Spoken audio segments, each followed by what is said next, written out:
SPH4U, motions in a plane. 1.2, relative motion. First, I'll describe what a frame of reference is. So a frame of reference is a system relative to which motion is described or observed. So that means the relative velocity is the velocity of an object relative to a specific frame of reference. So now I'll show you the proper notation for relative velocity. So it would be v pe, where this would be written as the velocity of the plane relative to Earth, for example. So the first letter is what's moving, and this is what is relative to.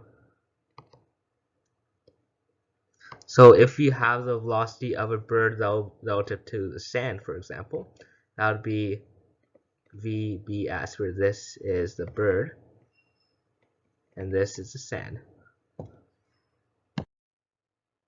Here is an example of a relative motion question. So a canoe is traveling at 4.5 meters per second north and is crossing with a river with a velocity of 3.4 meters per second east. The river is 2.2 times 10 to the 2 meters wide. What is the velocity of the canoe out to the shore, and how long does the crossing take? So first we should define our variables. So let C equal the canoe, let W equal the water, let S equal the shore. So I'll just draw a little diagram of this situation. So this is the velocity of the canoe relative to the water, because we know that's going north. And this is the velocity of the water relative to the shore. You know that's going east in the question. So this is the resultant velocity. So this would actually be the velocity of the canoe relative to the shore, which is what we're looking for. So we know that the velocity of CW is equal to 4.5 meters per second north. And we know that velocity of the water relative to shore is 3.2 meters per second east. So that means that we have to use trigonometry and Pythagorean theorem to find the magnitude and direction of this velocity of the canoe relative to shore. So VCS, the magnitude of that, is equal to square root of VCW plus WS. So it's equal to 4.5 squared plus 3.2 squared. So therefore it's equal to 5.52 meters per second. Now, in order to find theta, we would have to do tan inverse of VWS over VCW. We can tell that from our diagram. So that means theta is equal to tan inverse 3.2 divided by 4.5. So that means that theta is equal to 35 degrees. So therefore, here, I'll light this up here.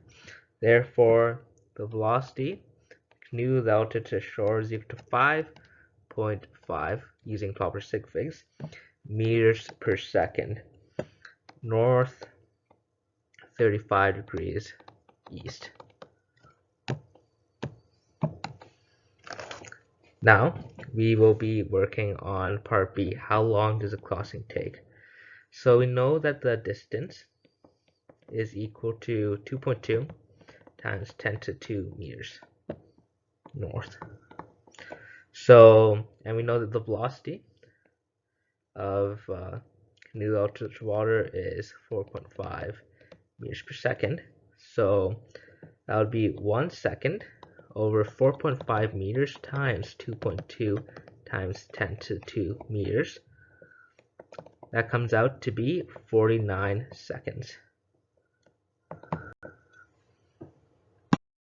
Our findings from the platter question can actually help us find a rule that's more general that can be used in any relative motion question, and that is that VBS is equal to VBW plus VWS, where you see these two outer subscripts, they match the resultant. So the B and S, they match the BS of the resultant vector. And the two inner subscripts, they match each other. And they're not present in the resultant vector. So this would mean that, let's just say that B is equal to boat, water is equal, W is equal to water, and S is equal to shore. That would mean that the velocity of the boat relative to the shore is equal to the velocity of the boat relative to the water plus the velocity of the water relative to the shore. You can use this and switch around the subscripts to match your question. And this equation can even be rearranged using algebra. So VBS minus VWS could equal VBW. And you can manipulate this in any other way that you'd wish, depending on the situations in your question.